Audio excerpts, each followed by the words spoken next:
ఇప్పుడు సినిమా ఎందుకు రిలీజ్ కాలేదు అనే కారణాల కంటే ముందు అసలు సినిమా రిలీజ్ కావడానికి ఎంతవరకు ఛాన్స్ ఉందో చూద్దాం.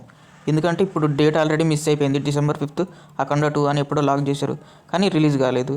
ఇప్పుడు చూసుకుంటే డిసెంబర్లో మంచి డేట్లు ఏం లేవు. క్రిస్మస్కి అటు ఇటు చూసుకున్న కొన్ని చాలా సినిమాలే రిలీజ్ అవుతున్నాయి. ఇంకా మన బుక్ మై షో వాడు ఊరుకుంటాడా, 2026 అని వేసాడు రిలీజ్ డేటు. ఆ రిలీజ్ డేట్ ప్రకారం చూసుకుంటే సినిమా వచ్చేసరికి సంక్రాంతి అవుతుంది. సంక్రాంతికి మన తెలుగులోనే 4-5 సినిమాలు ఉన్నాయి. అందులో మన first cinema Rajasaab, and next వచ్చేసరికి మన శంకర్ వరప్రసాద్, ఇంకా నాడి నాడి నర్మము వరారి, ఇంకా నవీన్ పోలిశెట్టి సినిమా చాలానే ఉన్నాయి.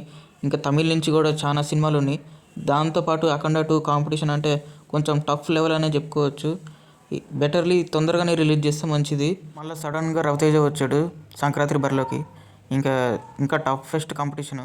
అసలు మూవీ ఎందుకు రిలీజ్ కాలేదని ఇప్పుడు మాట్లాడుకుంటే, పోటీ అండ్ రీల్స్ అనే సంస్థ కొన్ని పాత ఇష్యూల వల్ల సినిమా అయితే రిలీజ్ చేయట్లేదు.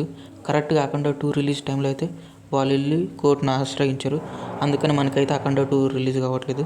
ఇంకా కొత్త డేట్ కోసం అయితే వెయిట్ చేయాల్సిందే. ఫ్యాన్స్ అయితే థియేటర్లను అయితే అలంకరించి పెట్టి కూడా వేస్ట్ అవుతుంది. ఇంకా నెల రోజులు ఆగాలంటే ఎవరి వల్ల అయితే కాదు. అఖండ 2 బుకింగ్స్ అయితే మామూలుగా లేవు, కానీ ఏం లాభం, సినిమా అయితే రిలీజ్ కాలేదు. బుకింగ్స్ అయిన డబ్బులన్నీ రీఫండ్ అయితే ఇచ్చేసిండ్రు. ఆఫ్లైన్లో బుక్ చేసుకున్న వాళ్ళైతే వెళ్ళి టికెట్ చూపిస్తే వాళ్ళకైతే డబ్బులు ఇచ్చేస్తుండ్రు.